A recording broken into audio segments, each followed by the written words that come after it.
欢迎来到小明的右脑。今天要和大家讨论一个存在性问题：小明的右脑究竟想做什么？我们说小明的右脑是一个华文文学频道，所以我们首先应该清楚的是，学习或阅读文学可以给我们带来什么。我们以自己学习文学的短暂经验，加上和老师的探讨、文献的查找，得出了大概以下几点：第一，文本如何表达内容，提高对于文字的敏感度，让我们懂得更灵活和有效的使用文字。第二是文本表达了什么内容，培养对于不同生活形态的同理和人文精神。第三，经历本身，文学作为一种纯粹的消遣艺术形式，给我们带来的愉悦和满足感。其实不难看出，不管是哪一点，我们都需要投入和了解文本。总结出来，一切听起来都非常简单。学习文学就是应该阅读和思考。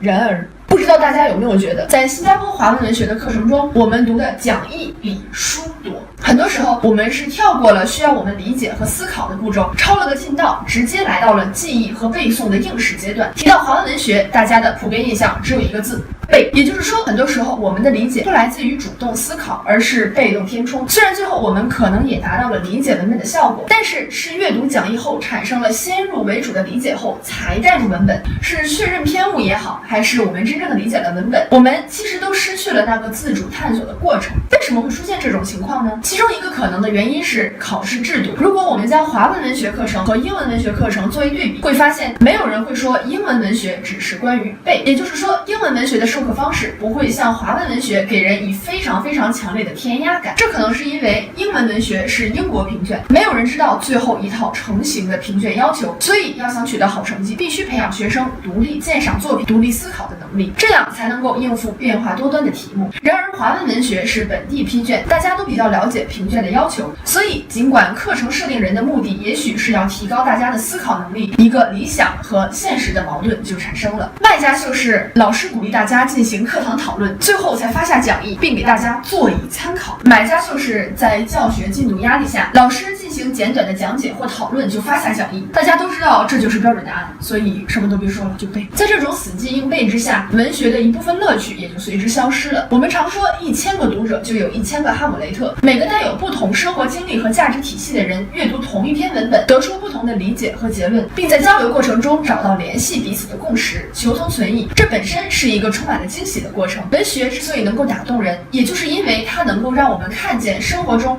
那些不为人知的、会常被忽视的微小细节、感受、思想，并以我们唯一共有的沟通工具——语言记录和表达出来。换句话说，文学的乐趣就在于它的复杂性和我们感受这种复杂性的过程。如果没有思考的过程，没有对于文本从陌生到熟悉到认知到理解和感受并产生共鸣这个全过程的话，我们其实失去了阅读文本本应该带给我们的全套享受。好比本来阅读文本的经历是个全套的迪士尼乐园一日游加嘉年华游行加夜景烟火秀，结果现在的状态是我们买票进去坐个过山车就出来了，并气愤地和别人吐槽迪士尼乐园没什么好玩。而且不管我们的语言基础怎样，这种现象其实都同样存在，因为语言能力薄弱不等于思考能力薄弱。我们说学习任何事物都需要挑战性和能力的平衡，如果我们不能感受到自己在这门课程中真正学到了知识，不能够应用自己的能力去解决一些困惑，那么对这门科目失去兴趣也是迟早的事情。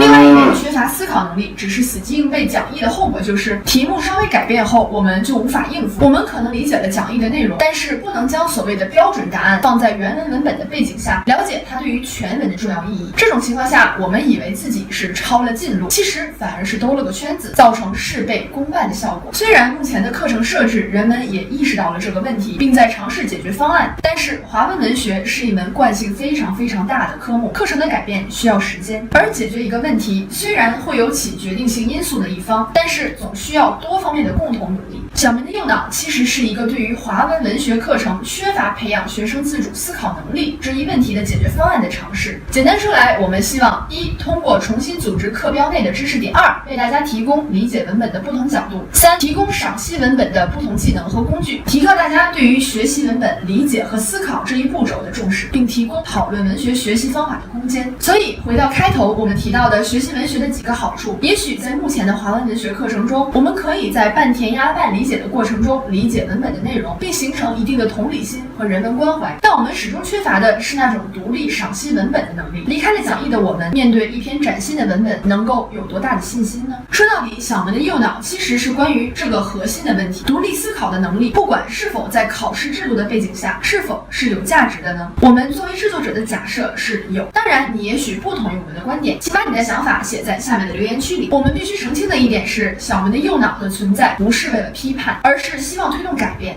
我们不否认，作为学生的我们，生活在体制下的我们，只有适应才能生存，才能改变。我们也不否认，在目前的考试制度下，小门的右脑不能替代讲义，不能替代考试前记忆讲义的过程。但是我们手里拿着的标准答案，是考试时最核心，却也是最基础的内容。在电影《天才捕手》里，发现了海明威、菲茨杰拉德等著名作家的美国编辑麦克斯·伯金斯对一位作家说：“你所做的并非一点用处都没有。石器时代的时候，我们的祖先每到夜晚都会围坐在火堆旁边，狼会在黑夜里嚎叫，好像随时会从周围的草丛里蹦出来。这时就会有一个人开始讲话，他会讲一个故事，这样大家就不会感到害怕了。也许这就是文学的起源。”为了对抗那些我们生而为人的恐惧，对于自己生存的世界，对于自己那些转瞬即逝的，甚至无法用语言抓到的思想和情感，对于不可预知且深不见底的未来，我们希望大家通过我们的频道可以看到，一个文本的内涵要比那几页薄薄的讲义丰富得多。学习文学所能给我们带来的快乐、震撼和感动，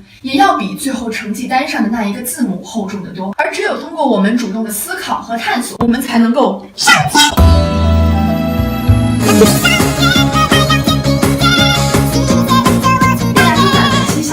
如果有任何想法建议，都可以放在下面的留言区里。小门的右脑希望营造开放自由的讨论空间，并希望大家能够在讨论、学习和掐架中每天喜欢文学多一点。我们下期